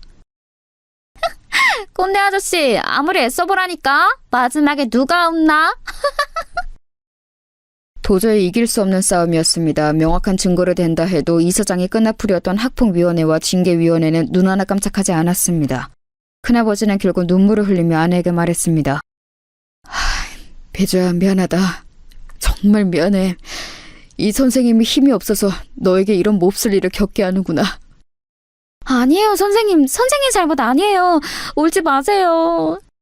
미주야, 선생님 징계받고 돌아올 때까지 꿋꿋이 잘 버텨야 한다. 다음에 올 때는 꼭 선생님이 그 못된 녀석들 벌받게 해줄게. 감사해요, 선생님. 그렇게 큰아버지의 징계 기간 동안 아내를 향한 민지연의 괴롭힘은 더욱 거세졌습니다. 당연히 이사장인 아버지를 등에 업은 민지연을 제지할 수 있는 사람은 아무도 없었습니다. 그렇게 큰아버지의 징계 3개월이 지난 어느 날 아내는 그날도 죽을 결심을 수도 없이 고쳐가며 힘겹게 등교를 한 날이었습니다. 그런데 어김없이 책상에 각종 폐륜과 입에 담지 못할 성희롱이 적혀 있어야 하는데 깨끗이 치워져 있더랍니다. 이게 무슨 일이지? 그리고 하루는 체육 시간이 끝나고 돌아왔는데 이번에는 책상이랑 가방에서 민지연 무리가 버려놓은 쓰레기며 피 묻은 생리대며 각종 더러운 것들이 나와야 하는데 가방 안이 깨끗하더랍니다. 그 일은 그 다음 날도 또 그 다음 날도 계속되었습니다. 이제 민지연 무리가 제풀에 실증이 나서 괴롭힘을 그만둔 건가 하면 그렇지도 않았습니다. 쉬는 시간마다 괴롭힘은 여전했으니까요. 하지만 이상하리만치 아내의 자리와 책상 밑 주변은 깨끗이 치워져 있더랍니다. 그러던 중 그 일의 전말을 알게 되었습니다. 하루는 아내가 수도가를 지나가고 있었습니다. 보통은 그러고 있으면 숨어있던 민지연 무리가 양동이에 걸레빵 구정물을 한가득 담고 있다가 아내가 지나가며 퍼붓고 도망가곤 했다고 합니다. 그날도 역시 구정물 맞을 각오를 하고 지나가는데 역시나 구정물 한 바가지가 날라오더랍니다. 그런데 눈을 뜨고 보니 아내의 옷은 거의 젖지 않았습니다. 선생님? 놀랍게도 아내가 맞았을 구정물 세례는 그새 아내 앞에 나타난 큰아버지에게로 다 쏟아졌다고 합니다. 아, 뭐야? 꼰대가 왜 저기 있어? 에이씨, 기분 잡쳤네. 야, 가자! 야, 민지야, 너 이리 와! 아, 뭐예요? 재밌게 놀고 있었는데 왜 끼어들어요? 젠장. 그래, 앞으로 너 하고 싶은 대로 맘대로 다 해. 니네 잘난 아버지 등에 업고 날뛰던 말던 어디 해보라고. 근데 너 앞으로 미주 괴롭힐 거면 그건 나한테 해. 나 어차피 자존심도 없고 쪽팔린 것도 없는 놈이니까 나한테 하라고. 할 자신 있으면 해봐, 어디. 선생님. 뭐야. 영혼 납셨네. 그런다고 내가 안 할 줄 알고? 못할 것도 없지. 두고 봐라. 그렇게 민지연 무리가 조롱을 하며 떠나간 자리에서 아내는 구정물에 흠뻑 젖은 큰아버지를 보면서 울먹였습니다. 선생님, 이게 뭐예요? 왜 저 대신... 대신이라니 미주야. 애초에 이런 끔찍한 짓을 당해야 하는 사람도 없고 그걸 대신해야 할 사람도 없어. 이 선생님이 무능력해서 너를 지켜주든 못했다. 이제부터는 저 못된 년들이 하는 짓거리 혼자 당하게 안 둘게. 미주야, 꼭 기억하렴. 넌 혼자가 아니야. 선생님, 그럼 매일 제 책상이랑 가방 치워주셨던 것도... 선생님이 해줄 수 있는 게 고작 그것밖에 없더구나. 미안하다. 미안하다, 정말. 선생님, 정말 감사해요. 정말 감사해요. 그날 이후로 큰아버지는 쉬는 시간마다 아내를 지켜주러 나타나셨습니다. 아내의 책상과 주변은 항상 깨끗하게 정리가 되어 있었고 아내에게 향했을 분필, 칠판 지우개, 쓰레기더미, 각종 오물 등은 큰아버지가 대신 맡아주셨습니다. 그 모습을 계속 보던 민지연은 짜증을 내며 말했습니다. 아, 저 꼰대 뭔데 자꾸 나타나. 어이, 아저씨. 그런다고 멋있는 줄 알아요? 민지연, 누가 얘기나 끝까지 해보자. 아, 재미없어. 아우, 저 꼰대. 아빠한테 말해서 잘라달라고 해야지. 그렇게 큰아버지의 눈물겨운 노력으로 민지연은 제풀에 지쳐 슬금슬금 괴롭힘의 빈도가 줄어들었고 아내의 이 끔찍한 상황을 뒤늦게 전해들은 장인 장모님은 뒤늦게 아내의 전학을 결정했습니다. 그때가 중학교 3학년 1학기를 마칠 때쯤이었으니 1년여의 괴롭힘 동안 아내는 정말 잘 버텨냈습니다. 여기까지 듣는데 저는 눈물이 앞을 가려서 말을 잇지 못했습니다. 여보, 아니 어떻게 그런 끔찍한 일을... 아니야 여보, 다 김상호 선생님이 계셨기 때문에 이겨낼 수 있었어. 정말 다시 겪고 싶지 않은 순간이지만 상호쌤 때문에 버틴 거야. 진짜 상호쌤은 나한테 진짜 은인이야. 이렇게 완벽한 남편까지 선물해 주셨잖아. 아내와 저는 서로를 부둥켜 안고 지난날의 아픔을 회상하며 밤새 울었습니다. 그렇게 얼마간 지났을까요? 아내의 심정을 또 크게 뒤흔들 만한 사건이 생기게 됩니다. 중학교 2학년 때 먼저 괴롭힘을 받아서 부산으로 전학 갔던 희진이 기억하시죠? 아내와는 그 이후로도 계속 연락을 주고받았는데 얼마 전 전해드는 소식으론 건강이 많이 안 좋다고 했어요. 마지막을 생각할 정도로요. 그 소식을 전해들은 아내는 큰 슬픔에 잠겨 있었습니다. 그러던 중 희진이가 부탁을 하나 하더랍니다. 미주야, 나 이제 보고 싶은 사람들 다 봤어. 그런데 중학교 2학년 때 우리 같은 반 친구들 걔네들은 아직 다 못 봤다? 마지막 가기 전에 꼭 보고 가고 싶은데. 그런데 너도 알다시피 너랑 내가 그 학교 동창회 그동안 안 갔던 이유는 뻔하잖아. 혹시 미주 네가 용기 내줄 수 있으면 이번에 열린다는 그 중학교 2학년 동창회 같이 한번 가줄 수 있어? 혹시라도 네가 불편한 자리면 인사만 하고 금방 나오자.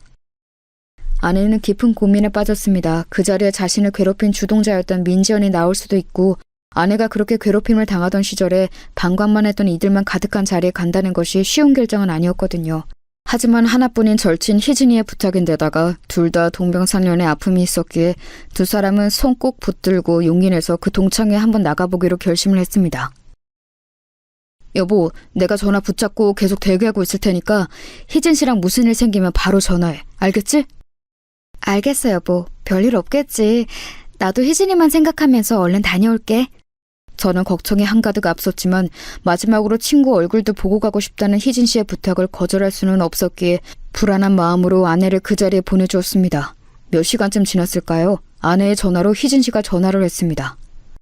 형부, 지금 미주가 많이 취했어요. 혹시 데리러 와줄 수 있어요? 네? 미주가 술을요?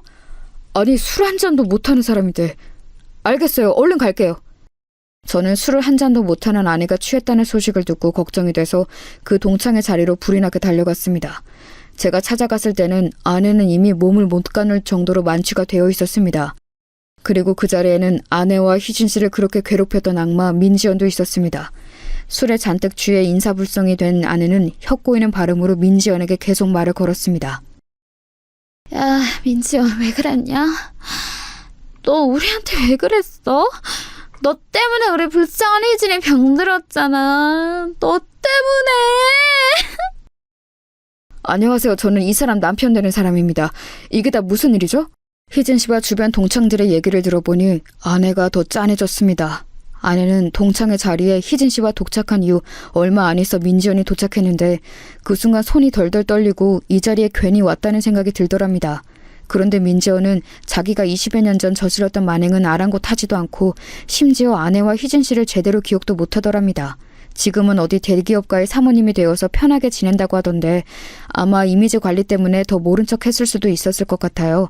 그런 민지연의 모습에 화가 난 아내는 주구장창 술을 들이켰고 만취가 된 상태로 계속 민지연에게 비난을 했던 것입니다.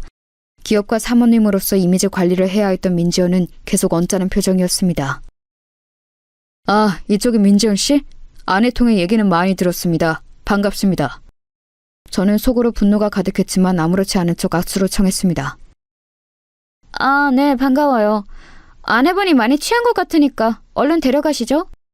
네, 그렇게 하죠. 그럼 또 뵙겠습니다. 또 뵐 일이 있을까요? 그럼 들어가세요. 아내를 통해 전해들은 특유의 업신여기는 태도로 저를 대하던 민지연은 제가 아내를 부축해서 문 밖을 나서려는데 일부러 들으라는 듯 말했습니다. 아, 어디서 남편도 꼭 지 같은 찌질한 놈을 만났네. 오랜만에 기분 좋게 동창회 왔다가 똥 밟았지 뭐야?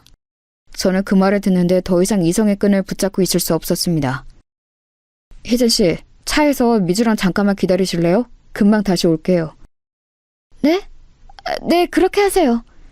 저는 차에다 안전하게 아내와 희진 씨를 데려다 놓고 다시 민지연에게 다가갔습니다.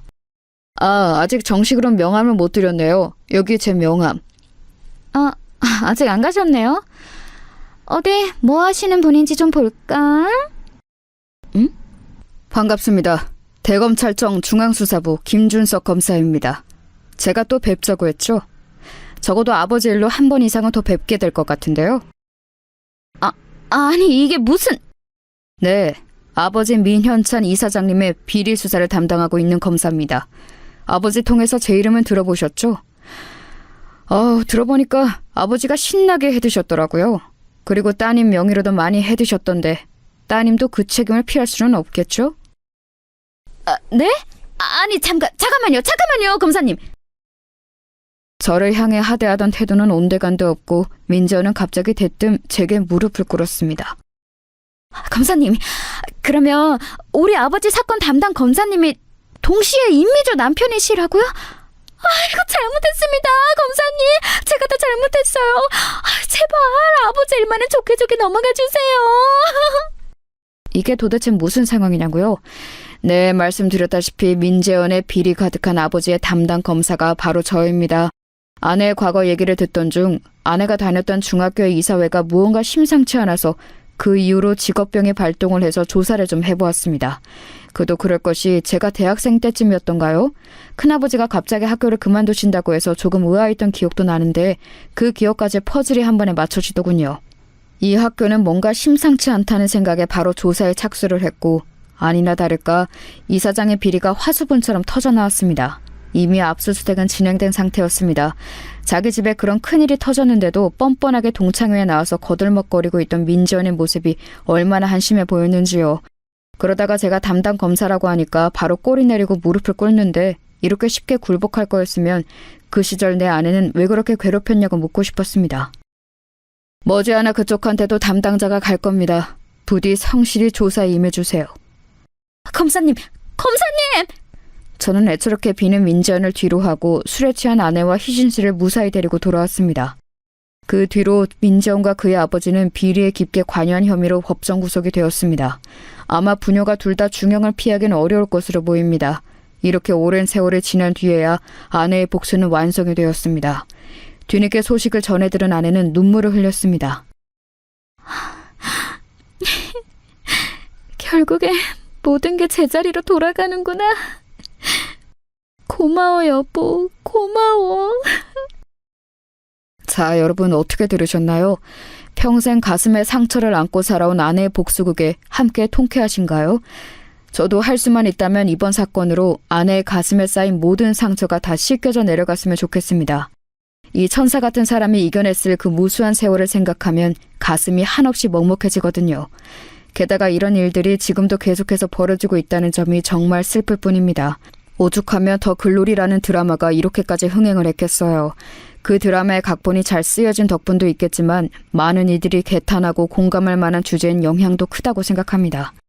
그리고 제 아내는 그 드라마의 주인공 못지않게 정말 잘 이겨낸 사람이란 걸 믿어 의심치 않습니다. 부디 학교폭력과 왕따 문제가 대한민국에서, 아니 이 인류에서 영원히 뿌리 뽑히기만을 간절히 기도해봅니다. 제가 준비한 사연은 여기까지입니다. 모두 아내에게 남편에게 사랑한다는 말 한마디씩 더 건네는 하루 되시길 바랍니다.